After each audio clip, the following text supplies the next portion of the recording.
High everybody म सोनिका र आज मसँग छ Realme 11 5G भन्ने स्मार्टफोन। यो फोन हालसालै नेपालमा लन्च भएको थियो अलङ साइड अलि सस्तो पर्ने Realme 11X 5G जसको म सेपरेट रिभ्यू पनि लिएर आउँछु। सो त्यो नछुटाउनको लागि हाम्रो च्यानललाई सब्स्क्राइब गर्न नभुल्नु होला है त। अब मैले अघि भर्खर सस्तो भन्ने वर्ड युज त गरे, तर यस्तो हेर्ने हो भने इन्डियाको तुलनामा यी दुईटै फोन्स अलि एक्सपेन्सिभ नै छन् नेपालमा। Realme 11 5G को नै कुरा गर्दा यो फोन नेपालमा जस्ट 8 GB स्टोरेज भेरिएन्टमा अभाइलेबल छ फर 40,000 रुपिज, जबकि यही मोडल इन्डियामा 20,000 रुपियाँमा मात्रै पाइन्छ, विच मिन्स यो फोन ठ्याक्कै 25% महँगो छ। एक ताका कम्पिटेटिभ प्राइसिङ गर्न थालिसकेको Realme नेपालमा फेरि पुरानै लयमा ढल्किएको देख्दा चाहिँ I am little disappointed. Realme 11 Pro series पनि नेपालमा ओभर प्राइस नै थियो र अहिले पनि it's the same thing. Still के 40,000 मुनि Realme 11 5G एउटा राम्रो स्मार्टफोन हो त?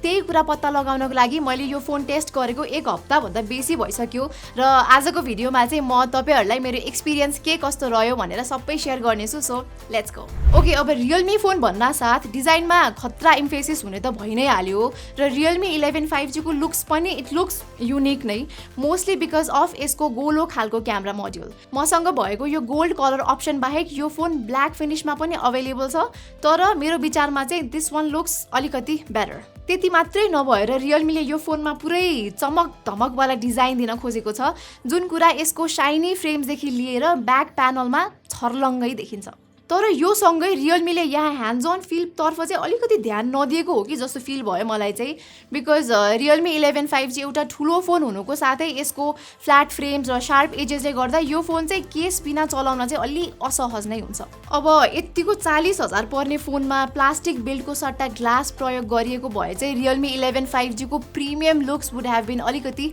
बेटर कम्प्लिमेन्टेड जस्तो लाग्छ मलाई चाहिँ। डिस्प्लेको मामलामा समेत यहाँ एकदमै बेसिक कम्प्रोमाइज गरेको छ Realmeले। अब 40,000 तिरिसकेपछि you definitely deserve an AMOLED display के, तर Realme 11 5G मा तपाईले जस्ट 6.7 इन्चेसको IPS LCD स्क्रिन पाउनुहुन्छ। वेराज जम्मा 680 निट्सको पिक ब्राइटनेसले गर्दा मजाले घाम लागेको दिनमा चाहिँ यो फोनको outdoor visibility is just average. अब ओलेड जतिको कन्ट्रास्ट त अभियसली नै नभए पनि यसको कलर रिप्रोडक्सन भने राम्रै छ भन्न मिल्छ।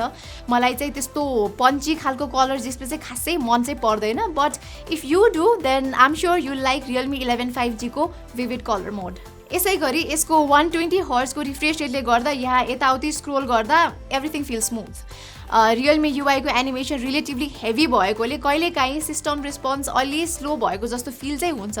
तर डेभलपर अप्सन्स भित्र गई यसलाई सजिलै घटाउन मिल्ने हुँदा सो यो त्यस्तो ठुलो कुरा चाहिँ होइन। साँच्ची Realmeले ब्याट्री बचाउनको लागि भनेर यहाँ डाइनामिक रिफ्रेश रेट फिचर पनि दिएको छ, तर यो कन्टेन्ट वाइज भन्दा पनि एप वाइज चेन्ज हुने भएर मोस्ट अफ द टाइम चाहिँ मैले 120 हर्ट्जमै चलाएकी थिएँ। So on that note Realme 11 को डिस्प्लेमा कुनै किसिमको HDR सर्टिफिकेसन पनि छैन,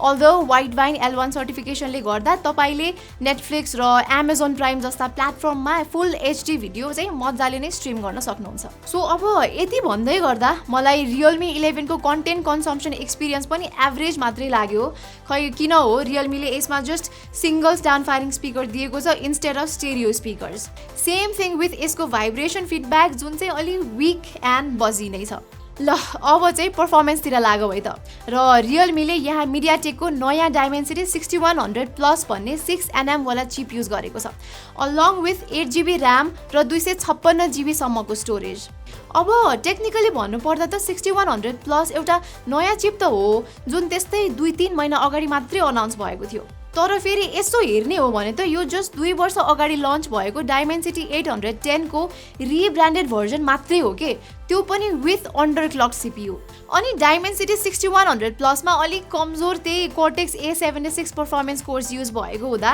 40,000 आसपासको फोनमा आउने डाइमेन्सिटी 1080 र इभन स्न्यापड्रागन 695 चिप जतिको पर्फर्मेन्स चाहिँ छैन यसको, जुन कुरा चाहिँ बेन्चमार्क रन गर्दा होस् या गेम्स खेल्दा नै छर्लङ्गै थाहा हुन्छ।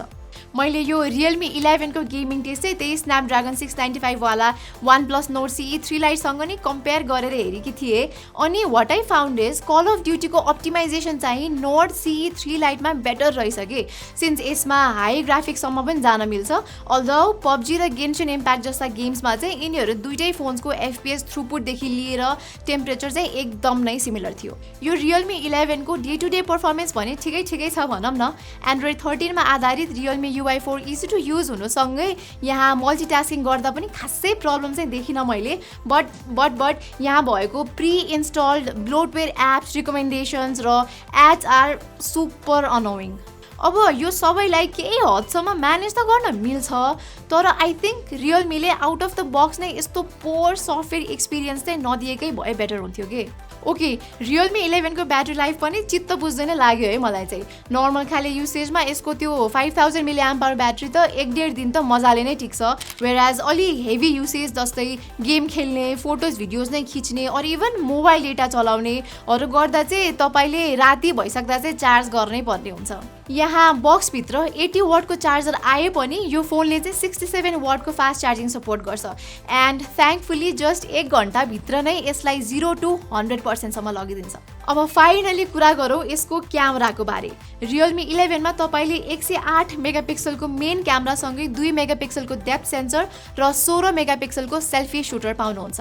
एन्ड द्याट्स इट यतिको प्राइसमा त अल्ट्रा वाइड क्यामेरा पनि दिनुपर्ने हो नि Realme तर हियर वी आर एनीवे यो 108 मेगापिक्सलको HM6 सेन्सर चाहिँ हामीले पहिला Realme 11 र इभन Realme 10 Pro मा देखिसकेकै हौ बट Realme 11 मा भने यो सेन्सर अलिकति बेटर अप्टिमाइज गरेको जस्तो फिल भयो है मलाई चाहिँ like most of the Realme phones यसले पनि अ बिट पन्ची कलर्स नै प्रिफर गर्छ बट फोटोज राम्रै आउँछ मोस्ट अफ द टाइम अनि मैले OnePlus Nord CE 3 Lite सँग पनि कम्पेयर गर्दा चाहिँ प्राय जस्तो Realme कै इमेज बेटर लाग्यो मलाई चाहिँ जसमा सेम 108 मेगापिक्सलको मेन सेन्सर सँगै 2 मेगापिक्सलको डेप्थ र म्याक्रो क्यामेरा पाइन्छ है बाइ द वे Realme 11 ले चाहिँ डाइनामिक रेन्ज र कन्ट्रास्ट लेभल मेन्टेन गरिरहँदा पनि OnePlus ले चाहिँ for some reason exposure even गर्न खोज्छ जसले गर्दा फोटोज झनै बढी अननेचुरल देखिन्छ Realme ले क्लोजअप सब्जेक्ट्सहरुलाई चाहिँ फोकस लिन भने अलि स्ट्रगल गरिरहेछ बट मलाई यसको प्राइमेरी क्यामेरा मोर डिपेन्डेबल लाग्यो अब मान्छेहरुको फोटो खिच्दा भने चाहिँ OnePlus ले सेल्फिज होस् या पोर्ट्रेट्स दुईटैमा सब्जेक्टको फेसलाई चाहिँ स्मुदन र अलिक ब्राइटर बनाइदिन्छ अब यसलाई अब्जेक्टिभली गुड अर ब्याड त भन्न मिल्दैन किनकि कसैलाई चाहिँ यस्तै खालको प्रोसेसिङ मन पर्न सक्छ म चाहिँ Realme 11 ले प्रिजर्भ गरेको नेचुरल शार्पनेस प्रिफर गर्छु बट Nord CE 3 Lite को सेल्फिज र portraits are good enough as well साँझको बेलामा भने Realme 11 को क्यामेरा is a clear winner normal photo मोडमा अलि मजाले एक्सपोजर ह्यान्डल गर्न नसके पनि नाइट मोड अन गरेपछि चाहिँ Realme 11 को फोटोज मजाको नै देखिन्छ ग्लेयर्स र इभन हार्श लाइट सोर्सेस समेत कस्तो राम्रोसँग म्यानेज गरेको छ यसले यहाँ हेर्न सक्नुहुन्छ वेयरएज OnePlus ले भने नाइट मोडमा पनि राम्रै प्रोसेसिङ गर्न अलि सकेको छैन भिडियोतर्फ भने मलाई यी दुईटै फोनको पर्फर्मेन्स चाहिँ खासै चित्तै बुझेन के ओके सो दुवै फोनले जस्ट 1080p 30fps सम्म मात्र रेकर्ड गर्न सक्छ अनि हार्डवेयर लेभल OIS नभएपछि एटलिस्ट EIS मार्फत केही लेभलसम्म चाहिँ स्टेबल भिडियो दिन सकिन्थ्यो बट त्यो नि छैन दुईटै फोनमा एटलिस्ट Realme को माइकले ब्याकग्राउन्ड नोइज अलिकति राम्ररी क्यान्सल आउट गर्छ तर it's not that big a deal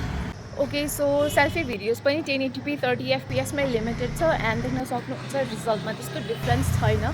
त्यस्तो वाउ फ्याक्टर भन्ने चाहिँ दुईटैमा छैन है